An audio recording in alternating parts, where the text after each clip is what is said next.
But don't you dare judge him for working a 9-to-5 job, breaking his back, doing everything in his power to put a roof over your head, food on your table, and that cell phone in your fucking hand so you could go get the consciousness that he had never had available to him. Yeah. Be graceful with your father. You said something that I had not thought about. My dad passed away 18 years ago. And you said something that was so great. It's like, you can't blame your dad for not knowing all this stuff. It's so true. Yeah. It's like the idea that like my dad would have ever had. My dad had his limited experience going to Southern Methodist University and joining the Peace Corps. That was his limit, working for the FDIC. That's his limited experience. And my grandfather being a professor, like that was their experience. For them to teach me about women is just so far out of bounds. And how could he have? How could he have? Whereas for me, like all of the experiences I can see from other people online and the people I meet, and then living in Vegas, which is like just accelerator, you know, as far as attraction. The same, in Miami, Brickell's the same way. Yeah, it's very similar. In those situations where you see, there's no way they could have known. Yeah, and so that's my message to the young men. And my message was exactly this. Be graceful with your father, because you have information that he did not have. Yes. And so I support the fact that you want to be an entrepreneur. And I even support the fact that you might want to go a different direction than your father did.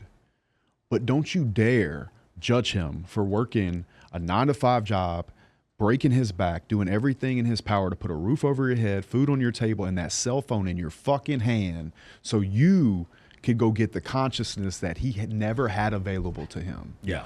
Be graceful with your father. You have information he did not have. Yeah. And I think that's a very important thing to say to young men, because they see guys like me, they see guys like you, they see Tate, they see Myron, Walt, they see all these people, and they're like, well, why didn't my dad do that? And then they want to get fresh with their dad about it when their dad thinks that they maybe should go to college or whatever. You need to be respectful. Hear what he says. If you want to go your own route, do it. Know that once you're successful going that route, he'll tell you he believed in you all along. He's only guiding you because he loves you.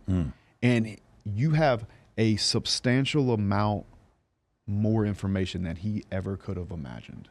Be graceful. Yeah. So I really believe that, truly.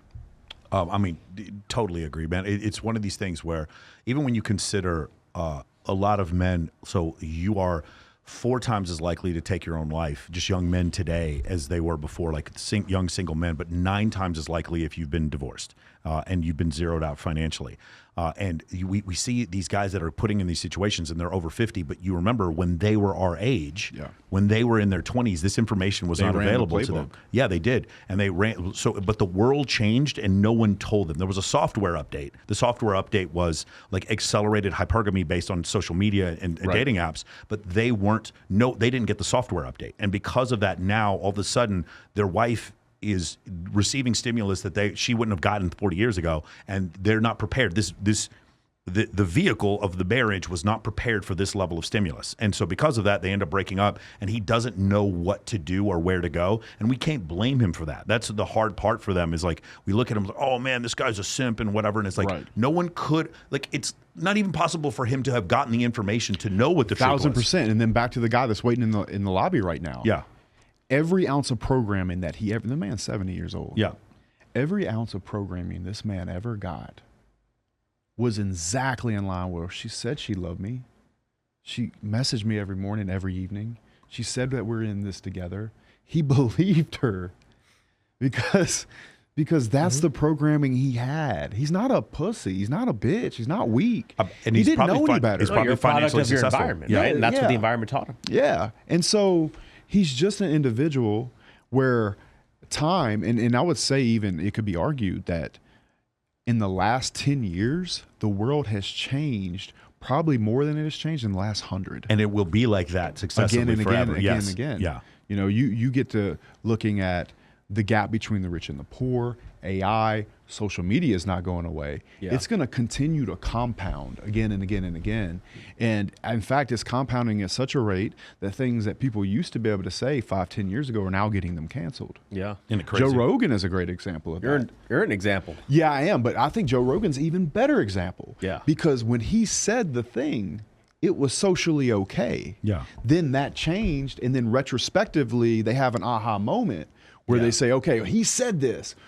it was okay to say it then. Yeah. We've changed the rules so many times so fast. And that's what's so interesting. Have you ever read The Laws of Human Nature by Robert Greene? I have not. So he talks about zeitgeist. Okay. And a zeitgeist is basically kind of a collective of people that were kind of born in the same generation, kind of like the same music, had the same morals, same values. Well, imagine a guy that was born like, what, the 50s? What his zeitgeist looks at the world in the category of romance and honor and money and a handshake and what that means versus having some fake Asian bitch come say, I love you, send a couple of pictures of a photo, fly out, suck your dick one time, and then take all your goddamn money. Yeah. Yeah.